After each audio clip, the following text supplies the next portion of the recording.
अस्सलाम वालेकुम स्टूडेंट्स। इस टॉपिक में हमने पढ़ना है इकोसिनॉइड्स। इस वीडियो में आप पढ़ोगे कि इकोसिनॉइड्स क्या हैं, टाइप्स इनकी क्या हैं, what are their functions and how they are biosynthesized. So first come towards icosanoid definition. Icosanoids are actually signaling molecules which are made up of enzymatic or non-enzymatic oxidation of arachidonic acid or other polyunsaturated fatty acids which are similar to arachidonic acid, that is 20 carbon units in length. Icosanoids क्या हैं? ये signaling molecules हैं जो कि एरिकिडोनिक acid से बनते हैं। यानी आप कह सकते हैं कि जो एरिकिडोनिक एसिड जो 20 कार्बन कंटेनिंग एक फुली अनसेचुरेटेड फैटी एसिड है, हमारे फॉस्फोलिपिड्स में मौजूद होता है। यूजुअली जो ब्रेन के सेल्स हैं, मसल सेल्स हैं, लिवर सेल है, इनमें एरिकिडोनिक एसिड प्रेजेंट होता है। ठीक है, and this is a poly unsaturated fatty acid. So from this arachidonic acid, from the oxidation of this arachidonic acid we get eicosanoids. ठीक है, इनसे मुख्तलिफ इकोसिनॉइड्स मुख्तलिफ पाथवे से हासिल किए जा सकते हैं और फिर ये इकोसिनॉइड्स जब बन जाएं तो ये क्या काम करते हैं? ये सिग्नलिंग का काम करते हैं, यानी स्टिमुलस को किसी टारगेट सेल्स तक पहुंचाना या रिसीव करना, ये इनका काम होता है। इकोसिनॉइड का जो टर्म है, this is derived from a Greek word Eeco, जिसका मतलब है 20। अब चूँकि हमने पढ़ लिया है कि they are derived from arachidonic acid, और एरिकिडोनिक एसिड क्या है? वो 20 कार्बन कंटेनिंग एक पॉली अनसेचुरेटेड फैटी एसिड है, तो इस वजह से इनको नाम दिया गया था इकोसिनॉइड, क्योंकि ये कहाँ से डिराइव हो रहे हैं? From the 20 carbon containing fatty acid, that is arachidonic acid. अच्छा, जो इनके इम्पॉर्टेंट फीचर्स हैं इकोसिनॉइड के, वो ये हैं कि इनको लोकल हार्मोन्स भी कहा जाता है और ये शॉर्ट लिव्ड हैं।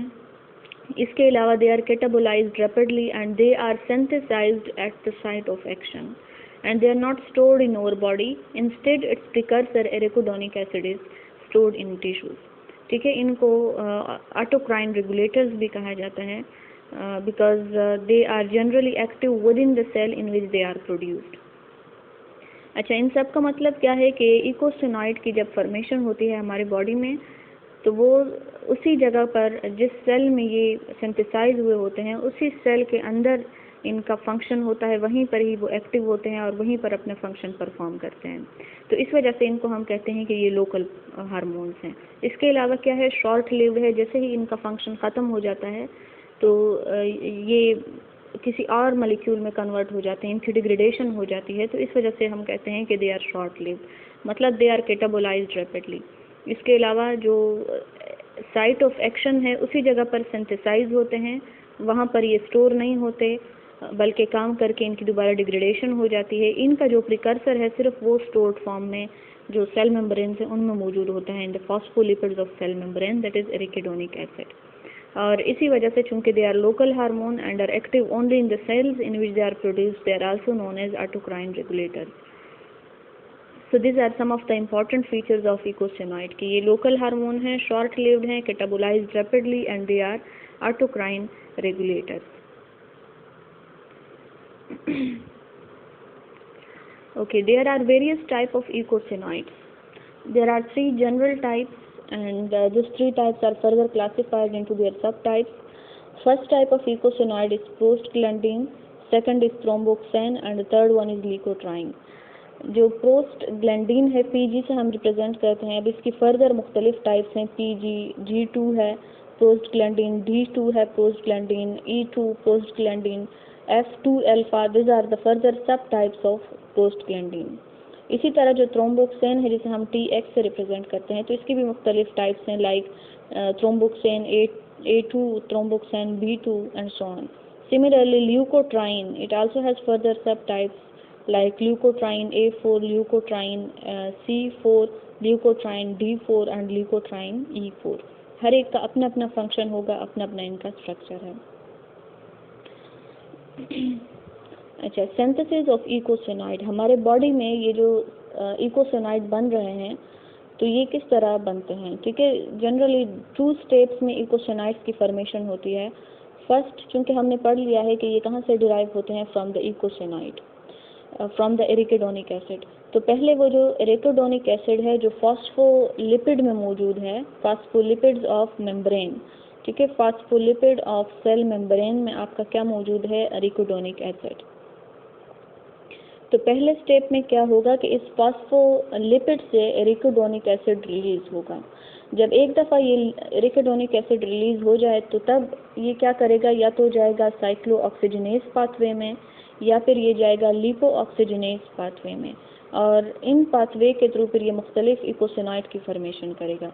यूजुअली जो साइक्लो ऑक्सीजनेज पाथवे है इसके थ्रू ये बनाता है प्रोस्टग्लैंडिन and थ्रोम्बोक्सान्स। Similarly, with the lipoxygenase pathway, it usually form leukotrienes, ठीक है। फॉस्फोलिपिड से जब एरिकिडोनिक एसिड रिलीज हो जाएगा तो आपका फर्स्ट स्टेप कंप्लीट हो जाएगा।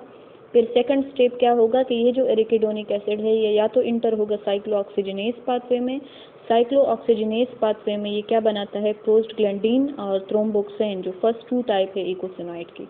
इसी तरह अगर ये लिपो ऑक्सीजनेज पाथवे में इंटर होता है तो वहाँ पर ये फॉर्मेशन करता है ल्यूकोट्राइन्स की। ये देखें बायोसिंथेसिस ऑफ इकोसिनॉइड, इसमें क्या है कि जो प्रोस्टग्लैंडिन है, अब इनकी जो सिंथेसिस है वो हमारे बॉडी में ऑलमोस्ट जितने भी पार्ट्स हैं उन सब में होती है सिंथेसिस, लेकिन जो थ्रोम्बोक्सिन और ल्यूकोट्राइन है तो ये सिर्फ रिस्ट्रिक्टेड लोकेशन में इनकी सिंथेसिस होती है। जिस तरह का प्लेटलेट्स हैं, न्यूट्रोफिल्स हैं, लंग्स हैं, इनमें फॉर्मेशन होती है। रिस्ट्रिक्टेड ऑर्गन में जिस तरह प्रोस्टग्लैंडिन की हर जगह पर फॉर्मेशन हो सकती है, सिंथेसिस हो सकती है, तो इन दो की हर जगह पर सिंथेसिस नहीं हो सकती। मैकेनिज्म ऑफ बायोसिंथेसिस जो है तो उसमें पहले आपने पढ़ना है कि जो एरिकिडोनिक एसिड है वो रिलीज कैसे हो रहा है, उसके लिए स्टिमुलस, हार्मोनल स्टिमुलस कैसे प्रोवाइड होता है, और वो फिर फास्फोलाइपेज A2 को ट्रिगर करके आगे इसका क्या प्रोसेस होगा। इसी तरह जब आपका एरिकिडोनिक एसिड बन जाता है, रिलीज हो जाता है, तो ये साइक्लोऑक्सीजनेज या लिपोऑक्सीजनेज में एंटर हो रहा है। साइक्लोऑक्सीजनेज में प्रोस्टग्लैंडिन थ्रोम्बोक्सिन की फॉर्मेशन करेगा और लिपोऑक्सीजनेज में ये फॉर्मेशन करेगा ल्यूकोट्राइन की। अच्छा, साइक्लोऑक्सीजनेज जो पाथवे है उसमें मुख्तलिफ रिडक्शन रिएक्शंस होते हैं। आपका जो एरिकिडोनिक एसिड बन गया है तो वो रिडक्शन करके मुख्तलिफ प्रोडक्ट्स देगा, और वो प्रोडक्ट्स फिर मज़ीद उनकी रिडक्शन होकर मज़ीद और भी प्रोडक्ट्स बन सकते हैं। साइकिल में हमने पढ़ना है कि किस तरह इनकी रिडक्शन होती है। इसी तरह जो लिपोऑक्सीजनेज पाथवे है जिनके थ्रू ल्यूकोट्राइन्स की फॉर्मेशन होती है, तो लिपो ऑक्सीजनेज पाथवे में मेनली जो एंजाइम यूज़ होता है वो लिपो ऑक्सीजनेजेस हैं। मुख्तलिफ लिपो ऑक्सीजनेजेस के टाइप्स हैं, और ये फिर आपके लिए क्या बनाता है, ल्यूकोट्राइन बनाता है by dehydration and various reduction oxidation reactions. Okay, this is the overall process of formation of eicosanoid. ये देखें, this is the first step, the release of arachidonic acid. Arachidonic acid के रिलीज के लिए पहले hormonal stimulus trigger करेगा फास्फोलाइपेज A2 को, ठीक है। हमारे जो साइटोसोल है उसमें फास्फोलाइपेज A2 मौजूद है, तो हार्मोनल स्टिमुलस जब भी ज़रूरत होगी इकोसिनॉइड के फॉर्मेशन की तो हार्मोनल स्टिमुलस ट्रिगर करेगा फास्फोलाइपेज A2 को, और जैसे ही फास्फोलाइपेज A2 ट्रिगर होगा वो अटैक करेगा मेम्ब्रेन फास्फोलिपिड्स को। तो जैसे ही मेम्ब्रेन फास्फोलिपिड अटैक उनके ऊपर होता है फास्फोलाइपेज A2 का, वो क्या करेंगे, रिस्पांस में एरिकिडोनिक एसिड रिलीज करेंगे।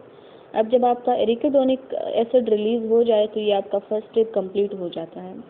इसके बाद क्या होगा कि अब ये इंटर होगा या तो साइक्लोऑक्सीजनेज पाथवे में या लिपोऑक्सीजनेज पाथवे में।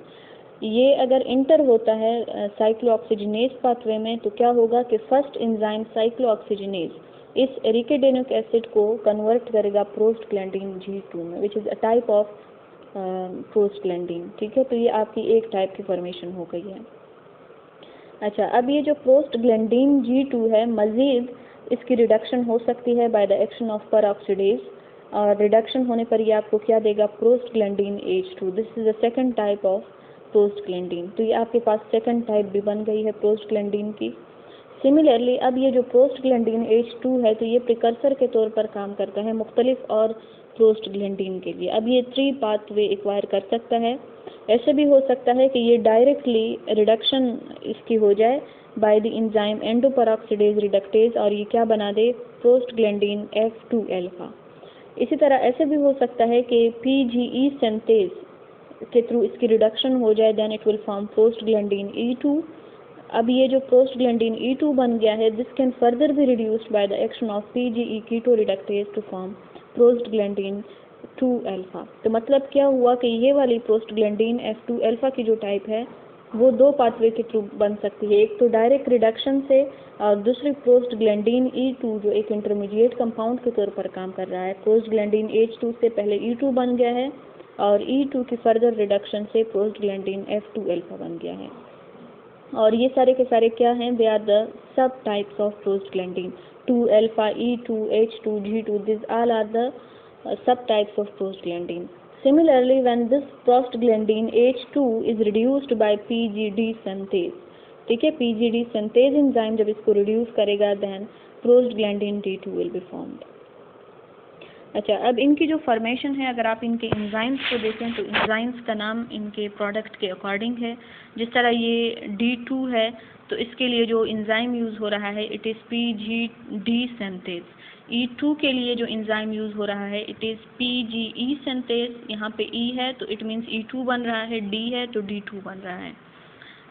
सिमिलरली यहाँ पे जो आपका PGE कीटो रिडक्टेज है तो इसका नाम चेंज है, यहाँ पे 2 अल्फा बनेगा और दूसरा रिडक्टेज पर एंडोपेरोक्साइड रिडक्टेज, इसका भी नाम चेंज है तो ये 2 अल्फा बना रहा है।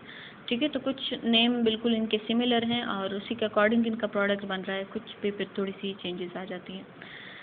अच्छा, तो ये तो आपके हो गए हैं प्रोस्टग्लैंडिन के बायोसिंथेसिस। सेकंड है, अगर ये लिपोऑक्सीजनेज, ये जो एरिकिडोनिक एसिड बन गया है, अगर ये इंटर होता है लिपोऑक्सीजनेज पाथवे में तो यहाँ पे क्या होगा कि 5 लिपोऑक्सीजनेज which is one of the type of lipoxygenase, हमारे बॉडी में मुख्तलिफ किस्म के लिपोऑक्सीजनेजेस प्रेजेंट हैं। 5 लिपोऑक्सीजनेज है, 12 है, 12 लिपोऑक्सीजनेज, इसी तरह 15 लिपोऑक्सीजनेज हैं। सिर्फ इनमें से जो 5 लिपोऑक्सीजनेज है ये क्या करता है, ये ल्यूकोट्राइन्स की फॉर्मेशन करता है। और ल्यूकोट्राइन की फॉर्मेशन कैसे कर रहा है कि first this 5 lipoxygenase convert arachidonic acid into 5-HPETE। इसका मतलब है 5 हाइड्रोक्सी पर ऑक्सी इकोसो टेट्राइनोइक एसिड। ठीक है, अब ये चीज़ जब बन जाती है तो इसके बाद क्या होगी, डिहाइड्रेशन रिएक्शन। डिहाइड्रेशन में रिमूवल ऑफ वाटर होगा। when water is removed then leukotriene is formed and now this leukotriene, this is actually leukotriene A4। ठीक है, ये जो आपका ल्यूकोट्राइन बना है ये कौन सा होता है, जनरली ये ल्यूकोट्राइन A4 होता है और ये ल्यूकोट्राइन A4 काम करता है as a precursor for other leukotriene. इसमें फिर further reactions, reduction, oxidation, dehydration के रिएक्शंस होकर ये आपको जो बाकी टाइप्स हैं ल्यूकोट्राइन की वो बना कर दे सकता है। So this is the overall process of biosynthesis of eicosanoid, जिसमें आपने 2 स्टेप्स पढ़ी। फर्स्ट स्टेप में क्या था, रिलीज ऑफ एरिकिडोनिक एसिड, और रिलीज में आपने क्या पढ़ा कि हार्मोनल जो स्टिमुलस है वो ट्रिगर करेगा फास्फोलाइपेज A2 को। फास्फोलाइपेज A2 जैसे ही ट्रिगर होता है it will attack on membrane phospholipid, और मेम्ब्रेन फास्फोलिपिड पर जब फास्फोलाइपेज A2 का अटैक होगा तो वो रिस्पॉन्स में क्या करेंगे, एरिकिडोनिक एसिड रिलीज करेंगे। Now this arachidonic acid which has been released can undergo 2 processes. It may enter into cyclooxygenase pathway forming the different type of prostaglandin, and it may enter into the lipooxygenase pathway forming a leukotriene precursor, that is leukotriene A4, from which the other leukotrienes can be synthesized। अच्छा, last में है functions of इकोसेनॉइड्स। इकोसेनॉइड्स हमारे लिए क्यों important हैं, इनके क्या major functions हैं। So they perform wide variety of physiological processes and this includes smooth muscle contraction। हमारे बॉडी में जहाँ पर स्मूथ मसल्स हैं, जिस तरह हमारे डाइजेस्टिव सिस्टम के मसल है, इंटेस्टाइन के मसल, इंटेस्टाइन में कंट्रैक्शन रिलैक्सेशन हो सकती है तो उनके मसल्स को कहा जाता है कि ये स्मूथ मसल्स हैं। इसी तरह जो हमारे वेन्स और आर्टरीज हैं उनके मसल्स को कहा जाता है कि स्मूथ मसल हैं। तो उनकी जो कंट्रैक्शन हो रही है दिस इज़ बिकॉज ऑफ उसमें रोल होता है इकोसिनॉइड्स का, they are mediated by eicosanoids. Similarly inflammation, हमें चोट लग जाती है, ज़ख़म बन जाता है किसी जगह पर बॉडी में, तो उस जगह पर इन्फ्लेमेशन हो जाती है, और वो इन्फ्लेमेशन किस वजह से होती है? Because of eicosanoid. Similarly pain perception में इसका अपना रोल है। पेन परसेप्शन का मतलब है चोट लगने पर किसी पार्ट में जो हम पेन फील करते हैं, इसको कहा जाता है पेन परसेप्शन। तो उस पेन परसेप्शन में उसको सेंस करने में भी रोल होता है इकोसिनॉइड्स का। और लास्ट वन क्या है? Blood flow regulation. ठीक है, वेन्स और आर्टरीज में जो ब्लड फ्लो जा रहा है, तो उसकी रेगुलेशन में भी रोल होता है इकोसिनॉइड्स का। और फर्स्ट स्टेप में भी हमने पढ़ लिया है स्मूथ मसल कंट्रैक्शन। तो ब्लड फ्लो भी क्या हो रहा है वेन्स और आर्टरीज में? वेन और आर्टरीज के जो मसल्स हैं वो स्मूथ मसल्स ही होते हैं, तो इनकी जो कंट्रैक्शन रिलैक्सेशन है वो ब्लड फ्लो को रेगुलेट करती है। और ये ब्लड फ्लो जो रेगुलेशन है, this is controlled by ecosinoid, or you can say that ecosinoid play a role in the contraction of smooth muscles। तो ये हो गए हैं आपके इकोसिनॉइड्स, इनके फंक्शंस और बायोसिंथेसिस।